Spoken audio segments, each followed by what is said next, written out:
Okay, welcome to the Real Estate Life podcast. And today on this podcast, we are dedicated to creating a life of passive income through real estate and doing something that we love along the way. Today on the show, we have a very special guest, Pauldine France. She is the Vice President of Strategic Investments. She spearheaded the FIP branding and sales strategy initiative aimed at streamlining the process of retail, hospitality brands, and multifamilies in the U.S. market via South Florida, Miami. She's a licensed agent. She focuses on property repositioning, tenants outreach, and site selection, pre-development planning, and the specialties of multifamily, hotel industry, and land leasing. Pauldine, welcome to the show. Thank you. Thank you for having me. All right, so I'll get straight to it. So can you give the listeners a little bit of background of yourself and how you got started into real estate? Believe it or not, I landed in it accidentally. So I studied political science and economics, and I have a master's in international political strategy. Still a major fan of politics and history. I was a State Department intern straight out of my undergrad in 2001. Yeah, it's been a while now. And while I was working between the White House and various other consulates in West Africa and in Canada, let's say I was disillusioned, right? Because you put in a lot of work with barely any money. And once you go into politics and government, the idealism that you have when you're in school tends to go away, if you will. So I took a summer job. I came back home prior to my second year for my master's degree. And my parents, being good Caribbean, West Indian parents that they are, were like, okay, you're not just gonna sit around and read a bunch of books. You need to get a job. You're either going to work in family business, which was import export of medical supplies and medicine into the Caribbean, or you're going to get another job. I really didn't have any interest in pharmaceuticals or in wholesale of medical supplies. So at the time, there wasn't really just looking online on LinkedIn or Indeed for jobs.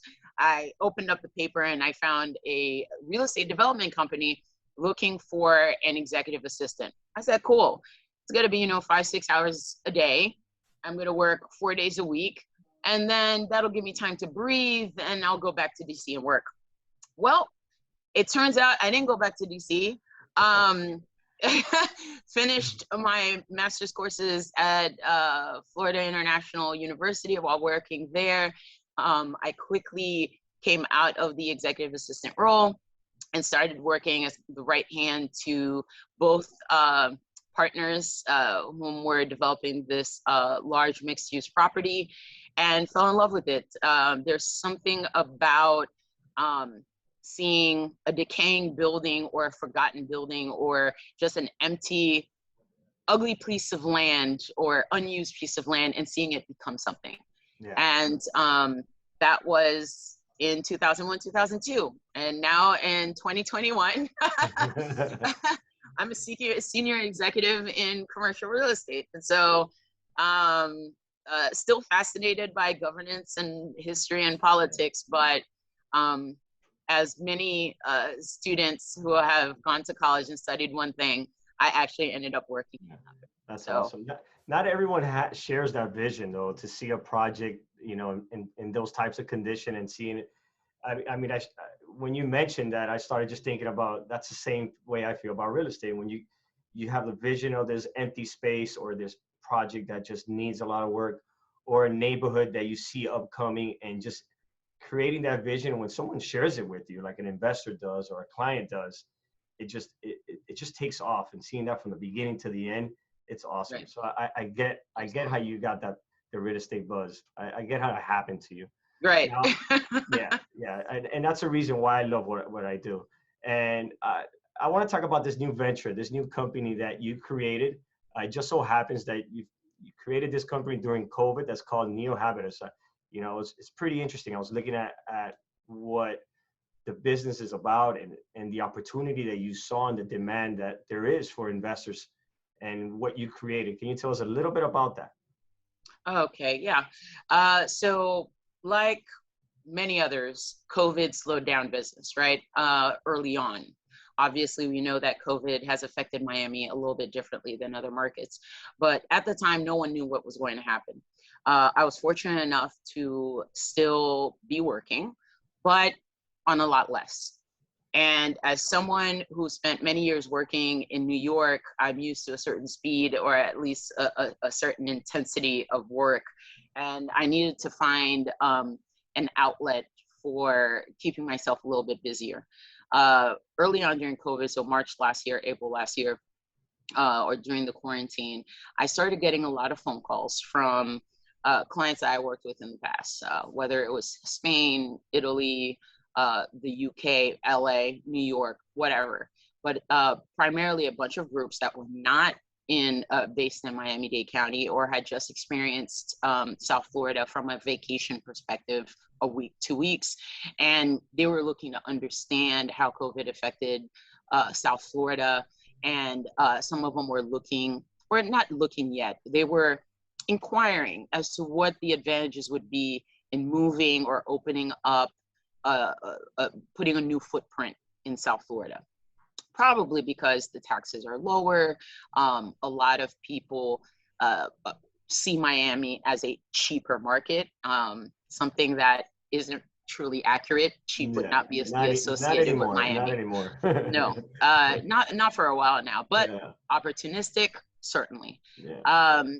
And years of me giving people free advice or me consulting on the side during COVID, I said, you know what? There seems to be a lot of questions having to do with South Florida and some having to do with the entire state of Florida. So I need to formalize this.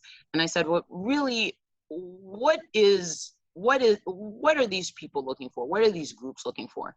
And really the issue that they were having is that Miami is a little bit of a tricky market, Florida in general, because anyone who's lived in Miami or knows Miami or South Florida understands that we behave, our market functions a little bit differently than other major states in the United States. And certainly so compared to other cities around the world. Why? Because we are the gateway to Latin America. A lot of groups understand the value of being connected or opening up a line of communication with Latin America, but still unclear on how that works, right? There's also the fact that it is an American city. So you still have the advantage of the perks of what America offers for new business. And then there's also the fact that Florida still has a lot of empty land and a lot of interest for people to come and move in and to live, which opens up the opportunity for hotel businesses, you know, the retail business, the multifamily business, and also industrial. So what were they missing? Eyes and ears. The reason why I was getting so many questions was because they didn't really fully understand South Florida as a whole. They understood South Beach. Some understood Aventura, some understood West Palm Beach, and even Orlando because they brought their kids to Disney. But they didn't understand from a business owner perspective, from an investor perspective, why should I go into the market? Why so many people have interest in going to that market? Why is that a city that's bigger than just the port of Miami and cruises and nightclubs and hotels? And so I was giving all of this advice and realized that many of these companies wanted eyes and ears, because as we've realized, and many companies have realized, that it costs quite a bit to have your team fly into a place. And even flying in regularly, you might not quite understand it. So what NeoHabitus offers is basically someone that you're not paying full-time, you're not paying health benefits and such, it's a cost benefit, but someone who also has your entrepreneurial, your perspective in mind. We advise on whether or not the market you intend of in the micro market you're intending on going in actually fits the brand. We give reports on other markets that might be of interest, who lives there, the demographics, the local perspective that you might not get from just Googling, how people move, what they're spending on, what's the hot spots, what's coming up that hasn't been published yet. So you get to have this person that is like an outsourced person for your company that does the legwork that you don't have to spend a plane ticket on or stay on constant Zoom calls for. So that's really what it is.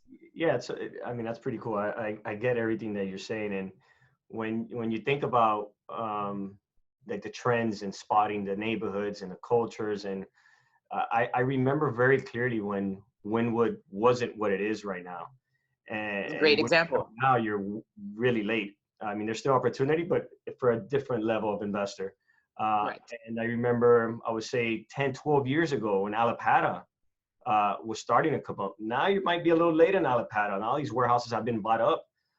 So having someone that understands the local trends and neighborhoods, I could see that opportunity where you spotted it. So I'm an investor. I'm not from South Florida, but I do want to get into South Florida, specifically, I would say Miami.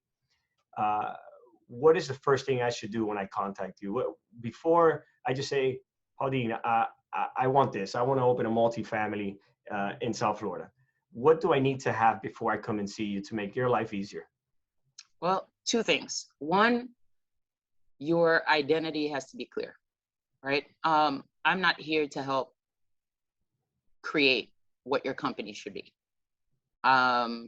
So one of the difficult things is you have certain people who are, let's say, they own a bunch of warehouses in, let's say, Texas, right?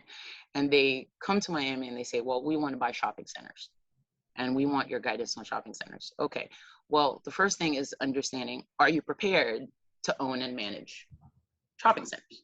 And what do you understand about that? So knowing who you are, how much risk you're willing to take, what your business strategy is, whether you're focused on cash flow, whether you're focused on land banking, whether you're focused on the appreciation of the property or a combination of these things, you've got to kind of have an intention. You don't need to know the market for that. You just need to know, really, in the end, what am I trying to get out of this? Secondly, you've got to know what your budget is, right? Because like the example you gave, Wynwood, I've gotten the phone calls of, hey, I want to buy, I heard Wynwood is hot. I went there, 2 years ago for Art Basel. I want to buy warehouses and I want to buy those warehouses to store our lumber. Okay, well, at the price point that Wynwood is at right now, warehouses are not warehouse use. If you're not converting them into retail or knocking it down to build something else, you might want to look at another market to just sit and park a bunch of wood. Trust me, Wynwood's not the place for you. That's where you store $1 million paintings now. Right. Yes, there are a few warehouses still remaining, but at the price that you're buying them, the price of land, I mean, depending on where you are in Wynwood, anywhere from $400 to $650 a square foot, that's not warehouse purchase prices for just parking something. So you have to know, what you're going to do, but then at the same time, you've got to know what your budget is, okay? Because the budget, those two things, your budget and what your intents are, is really going to determine where you can go. The belief that Miami is a cheap place and that it's open to all in every place, and only the places you've heard of are the places you want to go in. As long as you have a mentality like that, you're gonna have people searching in the market for a really long time for a unicorn that doesn't really exist. Or if it does exist, it'll be one, and there's gonna be 1,000 different groups vying for the same one. And so the chances of you buying it at ask is not going to happen. It's probably going to be a bid process. So you're going to have to pay a premium in order to get it. Is that what you're ready to do? So forget Wynwood. Let's say I come up to you, Pauldine. I want, give me a market where I could get in now. I know it's not going to be cheap. It's not cheap anymore. But where I could ride a wave of a trend that the majority are not seeing in South Florida. Give me like a neighborhood or market that you love, that you see a trend happening, where you would say, you need to take a look at this. This is what's happening here. I know this market. In Miami-Dade County, I'd say it's Homestead and Opalaca. Yeah. I'm highly bullish in both of those markets. They're not sexy addresses. They're not the addresses that are in your travel guides. And they're not the places where when you're coming in for vacation, you're going to book a hotel in. Absolutely true. But from an appreciation and cash flow point of view, those are my favorite markets for Miami-Dade County. Yeah. Would you like for me to tell you why, or stop there? I want you to tell me Homestead. Homestead, I agree with you 100%. Opalaca, you got to convince me on that one. So I'll let you do that one. Okay. Well, in Opalaca, Opalaca is a little bit more ahead than where Homestead is right now. So it really depends what the person or group's holding strategy is. But Opalaca in many parts are going through a rezoning where industrial is now becoming commercial use, where you have height restrictions that are now being lifted for higher buildings. Yeah. You also have a lot of companies that are looking at Opalaca. So a lot of the people that have been priced out of Allapattah that you mentioned earlier, Hialeah and Opalaca and Miami Gardens are the next favored areas. First of all, you've got the Turnpike, the 826, the Palmetto that goes through those areas. They give great transportation opportunities straight to the airport. But also you have companies like Amazon that have decided to put major distribution centers there. And per my understanding, these distribution centers will hire each anywhere from 2,000 to 3,000 people. Yeah, those people are going to need homes. Massive. It's a massive. Oh, absolutely. Yeah. Absolutely. And Opalaca still puts you very close to the key urban core areas of Miami. Homestead's a little bit further, right? But from Opalaca, absolutely. You have the Opalaca Airport, correct. Yeah. So, and by the way, you do have train tracks that run through Opalaca as well. Okay, so if you're doing transportation by train, that's also another great opportunity. And so that's the industrial perspective. But past the industrial perspective, that's building an office opportunity because many of those companies are needing offices in order to oversee their import, export, or their transit of their products from that area. And that's opening up retail opportunity, and that's opening up multifamily opportunity. So what Allapattah was 5 to 7 years ago is what now Opalaca is now. That's nice. And oh, absolutely. Hialeah is feeding Opalaca right now. Allapattah is feeding Opalaca. I mean, at one point you could lease a warehouse at $8 a foot in Opalaca, $5 a foot even. Or at gross rents, you can get 2,000 square foot warehouse at $2,000 a month. Now you're looking at $15, $20 triple net. Wow.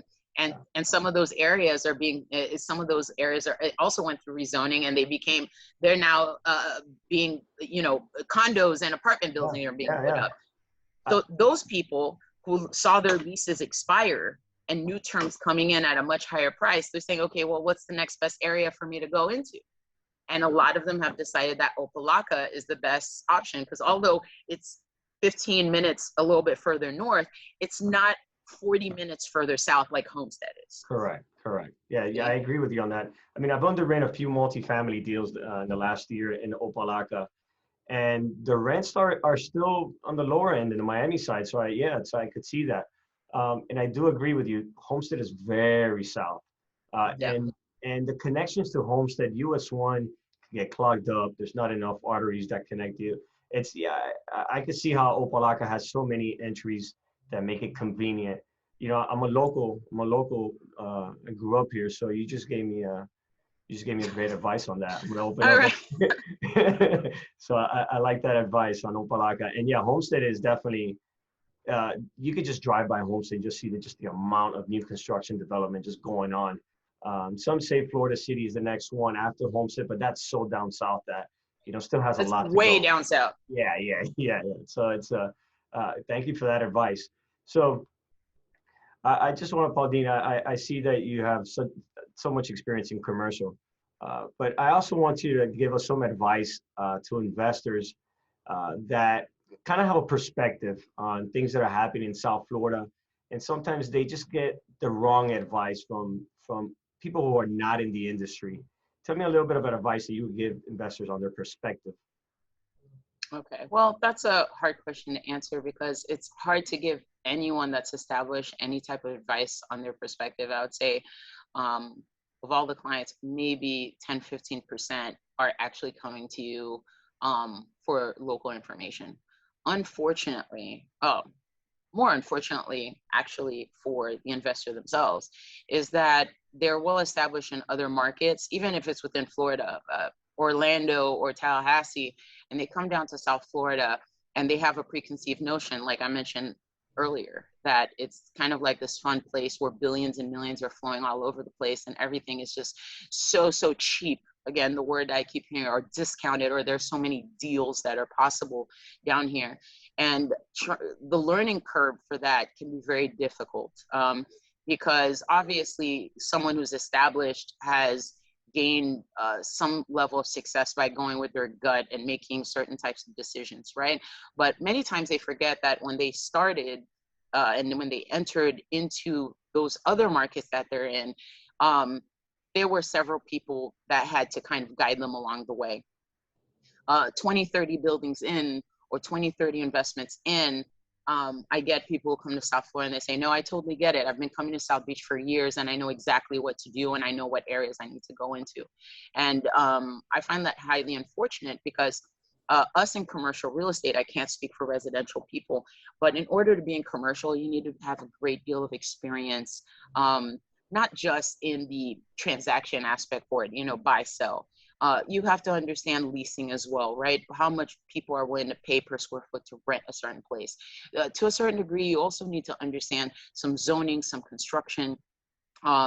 You have to be able to understand some market trend data, and you have to also have your own gut feeling because you've observed it over the years. You drive by that area and you've seen where it is going to, and be able to communicate that information. So really, you could only give as much guidance as someone is willing to accept. Right.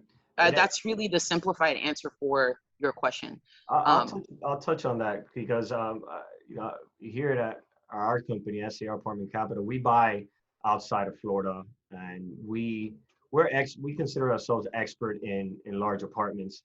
And when I buy in a city in a different state, I don't try to act like I know what's going on there. Like I look for experts in there, and I've had some other investors like, why are you spending money on a local broker over there? Aren't you a broker? Why don't you just do it yourself? Or why don't you sell that property yourself? Like I hire other brokers that are experts in my field locally to give me advice specifically on, okay, this is what the rents are.